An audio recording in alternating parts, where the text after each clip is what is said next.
no matter the location. From O-A-K-L-A to L-V, I'm a Raider. Raider Nation, what's going on? You're watching the Raiders Report. Today's show is presented by Only One Nation. If you guys got to get some gear, you got to get it from One Nation. So what's on today's show? I'm going to give you 9 players that y'all should be watching at Raiders training camp here in 2020. I'm excited. We got a lot of young players. UDFA has got some talented rookies as well. And the first player that I'm going to be locked on, it's got to be Henry Ruggs, the Raiders player that we drafted number 12 overall in this past year's draft. Tons of speed. I want to see what he looks like on the field.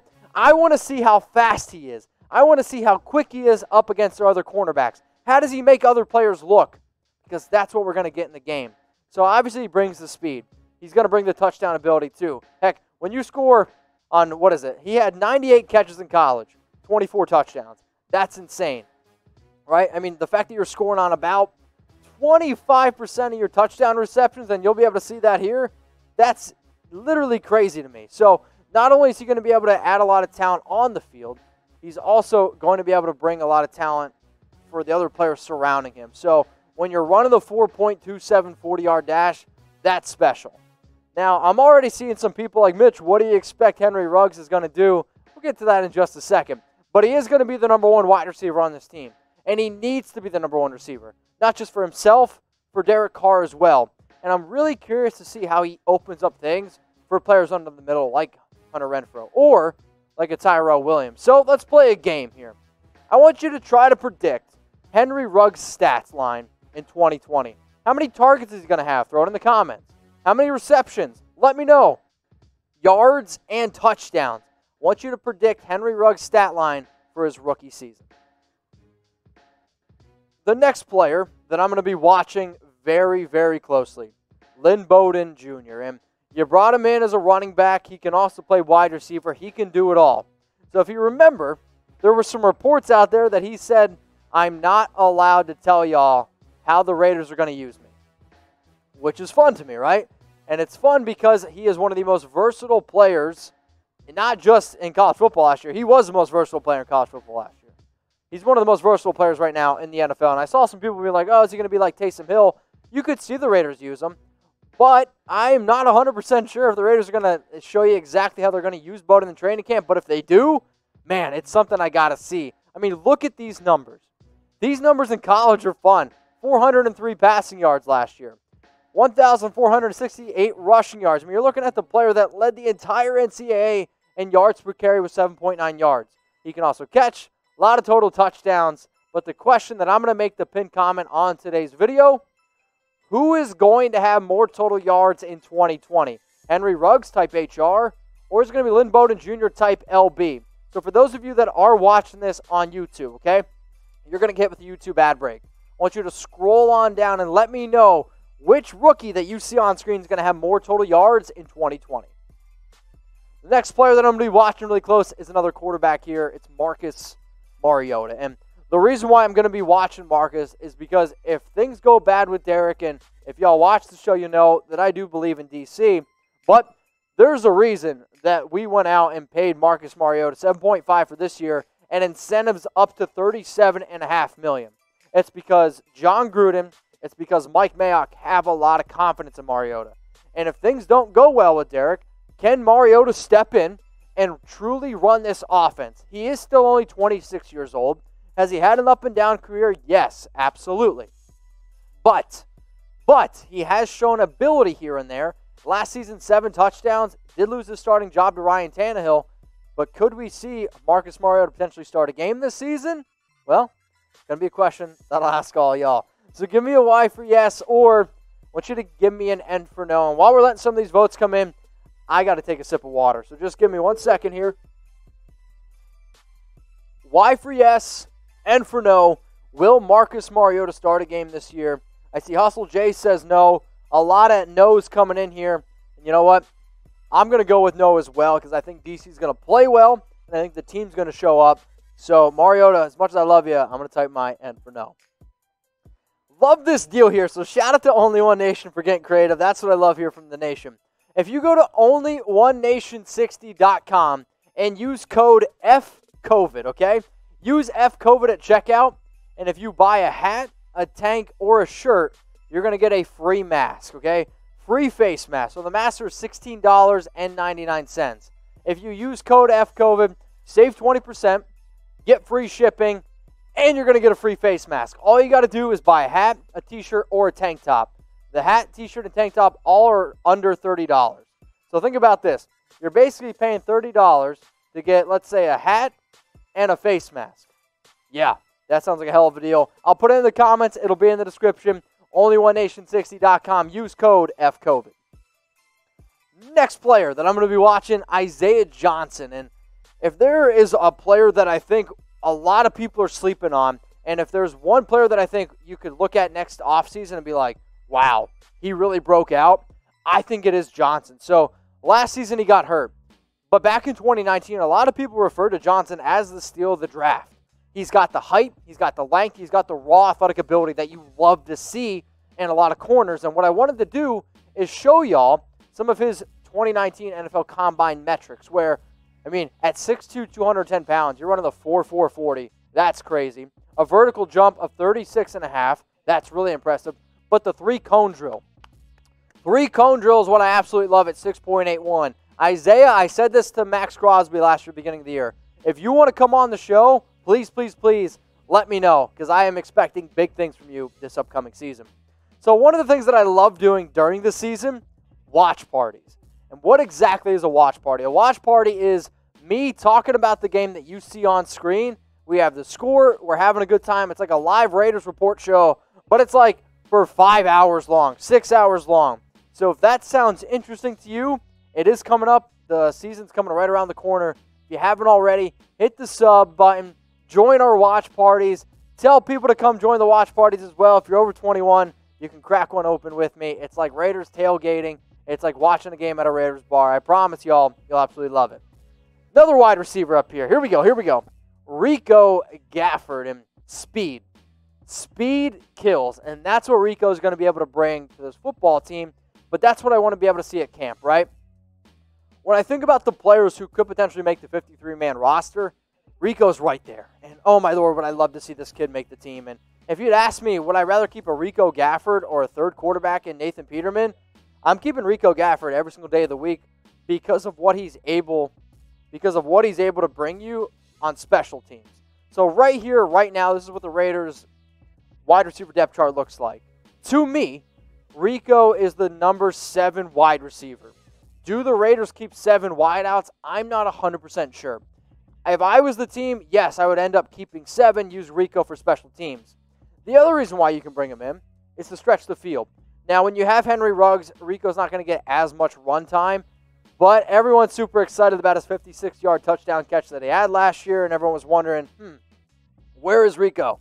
Well, hopefully this season he does make the team, but he's going to be a player that I watch very, very closely. So is my man Gafford going to make the roster? I want you to type M for make, or I want you to give me a W for that he won't make it. If you'd ask me right now, I'm going to say, unfortunately, that he won't make it. Could he make the practice squad? I sure hope so, but if we're only going to keep 6 wide receivers, which that's kind of what it sounds like at this current juncture, I'm going to go with no, he won't make the team. Another player that I absolutely can't wait to see is Javin White, UDFA out of UNLV. And I know the Raiders have been watching him very, very closely. And there is one guy that I do respect in the industry. His name's Paul Gutierrez from ESPN. And he projected Javin to make the Raiders' final 53-man roster. So as soon as I saw that, I was like, that's interesting to me. I know that he's a versatile player that can play linebacker and safety, which is a major reason why the Raiders loved him. He's got good speed, solid tackler, and I know he's been working out with a lot of coaches as well because he's been so close to Las Vegas, being from, UNLV. So take a guess here. Will Javin White make the roster? And I want you to think about this from a different standpoint, okay? If you think he's going to make the 53-man, type 53. If you think, no, Mitch, he's only going to make the practice squad, type B for practice squad. Or if you think the Raiders are just going to cut him outright, I want you to type C for cut. So 53 for 53-man, P for practice, C for cut. Seeing a lot of P's and 53s in there from DV Vid, and then I got Chris Gang also typing P. The last 3 players here that I'm going to be watching, Damon Arnette. And to put it simply, we drafted him at number 19 overall in this past year's draft. A lot of analysts, including Tom Downey, including myself, I was surprised. I'll be honest with you. 100% surprised that the Raiders took Damon Arnette that early. So anytime you think that a guy's a reach, people are going to be watching you very, very closely. The other reason, there's going to be a battle there at cornerback 2 between Prince Amukamara and Damon Arnette. Trayvon Mullen, the no-doubt cornerback 1. But can Damon Arnette really step up and be that first-round corner that you go out and drafted? He was overshadowed by Shaun Wade, who didn't come out this year. He was also overshadowed by, this guy named Jeff Okudah. Very good. Arnette, though, is a physical corner. I know John Gruden absolutely loved him. Has compared him to Aqib Talib before. His 40 time of 4.56. I've heard a lot of rumors that that's not true. Look at him run a little bit around the 4.43 mark. Arnette, though, he's posted some pictures on IG, has been looking really, really good in silver and black. And if y'all want to look good in silver and black, I got some deals for you. Go to onlyoneNation60.com, and if you use code FCOVID at checkout, you're going to be able to save 20% off and get free shipping. So if you buy a hat, or if you buy a hat, a t-shirt, or a tank top, you get a free mask, okay? A free Raiders mask like that you see on screen. So this is Rick. This is actually the guy who owns Only One Nation. Awesome dude. Consider him my family. He's repping his hat. He's repping the mask. If you want to rep the hat and the mask, go to onlyoneNation60.com. I've already put it in the description. It's also in the comment section below. Go ahead, rep the Only Nation, but make sure you use FCOVID.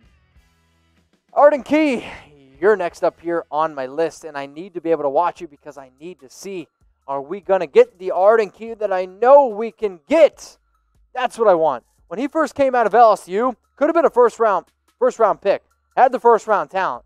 The issue has always been he's been a bit of a head case, and he hasn't really been able to put it on the field. You saw some glimpses last year. You saw some small glimpses of Key last season being special, and then he got hurt. Well, now it's year 3. It's time to put up or shut up because I know what Cleveland's been doing. I know Max is going to show up, and I know by going out and getting Carl Nassib as well, if Key doesn't perform well, he's going to be looking on the outside in, and if the Raiders cut him, they can save $413K, or it's only going to cost them $413K. So bottom line is this. Arden, I got hope for you, but if you don't perform, sorry, man. It's going to be time for you to move on.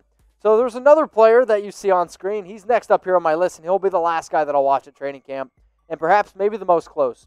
It's Clelin Ferrell, and drafted number 4 overall last year, and many would consider him a bust. I'm going to say this.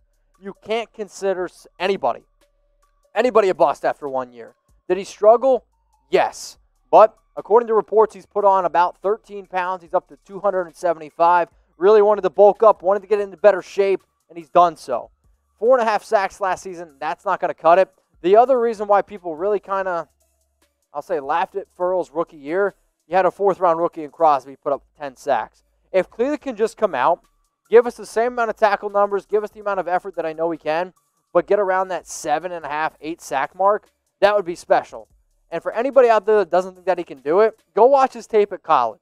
He was one of the best, if not the best, defensive end in college in 2018. 11.5 sacks. One of the biggest reasons why Clemson every single year from 2016 to 2018 was one of the best teams in the entire college football. Clee can get it done, and if you don't agree with me, hey, I don't know what you're watching. So Clelin Ferrell, Arden Key, both need to step up on the defensive end. So the question I want to ask all y'all is how many combined sacks for Clelin Ferrell and Arden Key in 2020, okay? So think about Arden and think about Clee. Put them together. How many combined sacks this upcoming season? So scroll on down. Let me know. Nick O'Connell, you're going to give me 17.5. 18 from Havana. Donovan says 10. Liam Drever says 15. Double digit is the bottom line here. Bottom line. So the other reason why I'm going to be watching these guys very, very closely is because what happens if Key and what happens if Clee don't look good? What happens if coaches start to panic? I want to bring up this name here. If Jadeveon Clowney is still available, we're talking, let's say, a few weeks into August or maybe a week into August, if these players don't look good, if Clowney's still out there, and I know the Raiders have shown interest, and if John Gruden really wants him, and if Clowney's willing to go out and sign a cheap 1-year deal, maybe they pull the trigger. Just maybe. So that's two big reasons why I'm going to be watching Clelin and Arden Key very, very closely. Raider Nation, what's going on? Is this the #1 Raiders channel on YouTube? For Chucky Heads, believe it, baby. And if you haven't already, subscribe right here. I'm giving you Chucky Heads, news, rumors, Raider Nation rumors. And look at this, I'm making your life easier. Check out my next video. Thanks for watching, and go Raiders.